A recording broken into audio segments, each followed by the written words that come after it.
I've been working with a young pastor recently who fell from grace, called me up in desperate straits. So I met him for a whole day. We met together for a whole day. And he shared with me that he's had 15 affairs since he's been a pastor. He's a single pastor. And he's just completed his 15th affair with a young woman in his own church, and her father's gone out and purchased a shotgun. And for the first time in his life, he's become convicted about his sinful condition. So as we met together, he shared with me the most abominable story I think I've ever heard in my whole life of sexual and physical abuse as a young child, especially by two of the elders in his own church. So by the time he was a teenager, he was totally corrupted. Permanently, we could say. He was a deviant in every respect, and I was weeping as he shared it with me. I'd never heard such a sad story. And I said to him, I can't excuse what you've done, but I have great compassion for what you're sharing. And he said, but is there any hope for somebody like me? I mean, I would like to be healed. I'd like to be restored. I said, there's a lot of hope for somebody like you. You're still a young man. He said, what would it take? And so I shared John 6 with him. And after we spent a couple of hours going through it together, we had more time than we have here this morning, I said to him, do you see with clarity what step you could take in order for the healing, restoring grace of God to bring you back to wholeness in your life? He said, I see it with absolute clarity. I said, well, why don't we begin with breakfast instead of dinner? In other words, why don't you choose one thing in the Word of God that you could start acting upon? Don't try too much at once. Be like a baby. You can only handle milk at the moment. What would you like to begin with? Which promise, which principle in the Word of God would you like to begin with? Because I can promise you this, if you start acting upon the Word, you will feel the life-giving presence of God in you from this day forth. He said, I would like to choose the principle in the New Testament, in Matthew chapter 6 and chapter 7.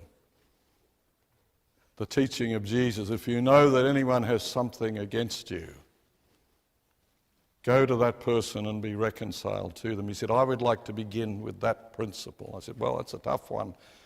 That'll take a bit of chewing. He made a list of 57 names. 57 names that he was aware of that had something serious against him. And over the last month or two, he has gone to all 57 names and accepted responsibility for his own actions. I told him he's only responsible for his own actions. And even if people are not responsive to his coming to them, he was to continue to act biblically. Several people refused to extend forgiveness to him, and I assured him that they have to deal with God themselves now. Because only those who've been forgiven much can extend much forgiveness. You know that, don't you? Amen. And to withhold forgiveness from somebody that is so convicted and has been so abused in his childhood is a major thing to do, but several people withheld forgiveness from him deliberately. These are church leaders. Anyway, he went to all 57 people. I just met with him again this last week. What do you think? What do you think has happened? I mean, I honestly can't even begin to describe the transformation that's in this young man. He's only taken one biblical principle, and he has started to eat the Word.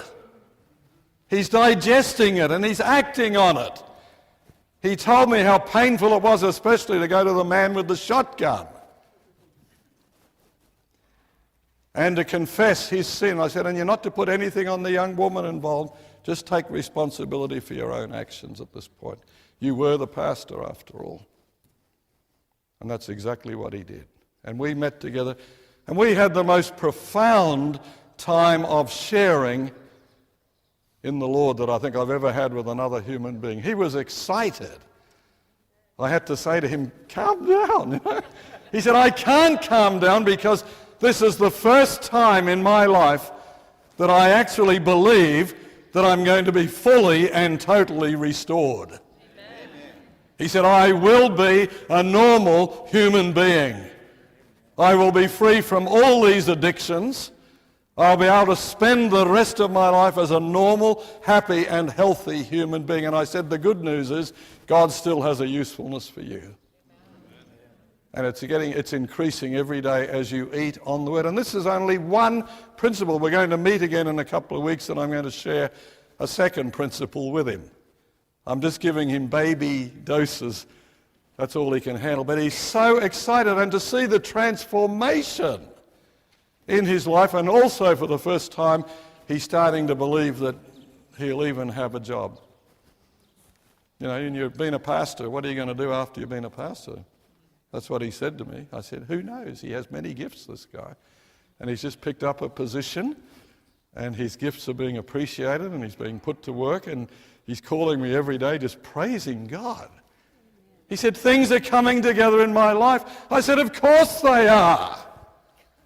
Of course they are, because you are eating the flesh of Jesus. You are drinking his blood. And that's really the Spirit. But it's actually the Word. The words of life are being digested by you every day, and the Spirit of the living God is bringing the balance and the peace and the healing and the joy and the restoration back into your life. I'm promising you, you will have a normal, healthy and happy rest of your life. How's your faith this morning? Is it a clear message? Amen. Thank you, Lord. This is not a complicated message. Aren't the teachings of Jesus quite profound? I love the way that he just develops this. I was thinking to myself, what if I'd been listening to this and he's talking about bread? I can say, okay, I can handle that. Then he comes down here to flesh and blood, and he's starting to lose me then. Well, what does he mean by that? Then he throws me a curve. It's actually the Spirit. And finally, well, if you want to boil it all down, it's actually my words. They are spirit and they are life. So as I conclude this morning, I'm challenging you.